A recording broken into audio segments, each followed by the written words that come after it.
Okay, so now we are going to see the most common mistakes which we do while in a seated position and how to correct them. So while we are seated for a long time, the most two common mistakes we do is one, our hips come too much forward, which causes a bend in our lower back and which causes discomfort. And the other thing that we do most of the time is our shoulders start slouching forward. So in order to correct this, so what we can do is we can use something like this or a ball. So place it back at the top of the chair. So make sure you press back and lean it. So whenever you're slouching or your shoulders are moving forward, then the ball or whatever we have over there at the back will move down. So that will be a pointer that you're moving forward. So whenever that happens, so what you can do is take it back, keep it in its original position, and make sure you're sitting upright. So that's one thing.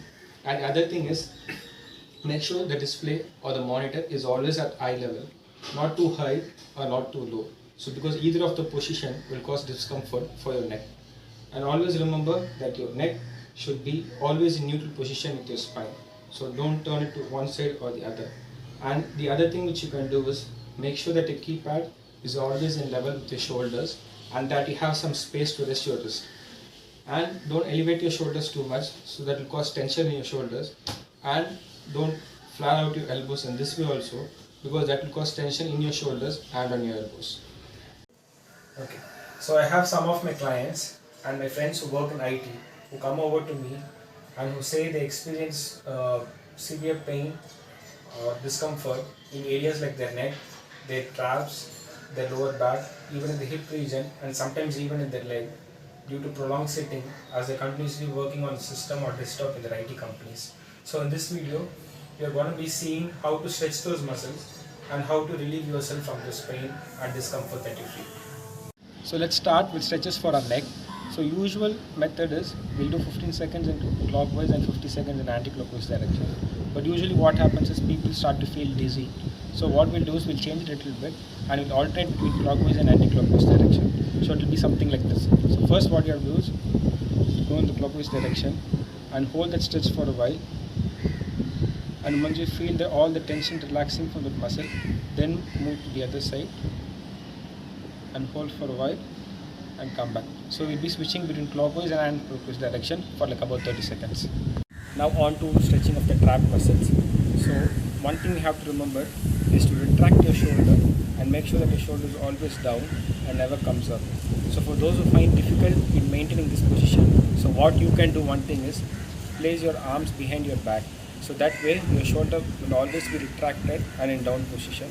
So once this is fixed, what you have to do is take your other hand, place it on this side of the head and just tilt it very slowly, not too hard, just very slowly till you feel your muscles stretch, and then you come back. So once you've done 15 seconds on this side, then we can move on to the other side. So now on to our shoulders. So what you have to do is stretch your arms out and just bend your arm till you touch your shoulder cap. So similar to other things, 15 seconds in clockwise direction, then 15 seconds in reverse. So 15 seconds forward rotation. So once you've done 15 seconds, pause, then 15 seconds in the anti-clockwise direction. So our next stretch is called as a TFL stretch. So TFL stands for teres fasciae latae. So it is a musculature in your hip. So in case we have tight flexor muscles, or if you have anterior pelvic tilt or posterior pelvic tilt, you can use this stretch. So how it begins is, so bend your leg such that they are 90 degrees to each other.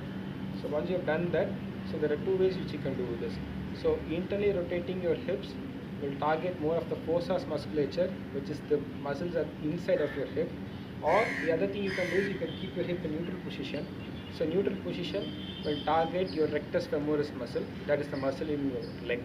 Okay, so once you have done that, so based on what muscle you want to stretch, you align your hips accordingly and just move forward slightly till you feel a stretch in the forward leg muscle. So once you reach this position, what you can do is you can stretch your arms outside and just turn your hip, so that will increase the stretch more on this muscle. And just hold it for a few seconds, let's say like about 10 seconds. And once you've done that, come back to your original position and you can switch between your legs.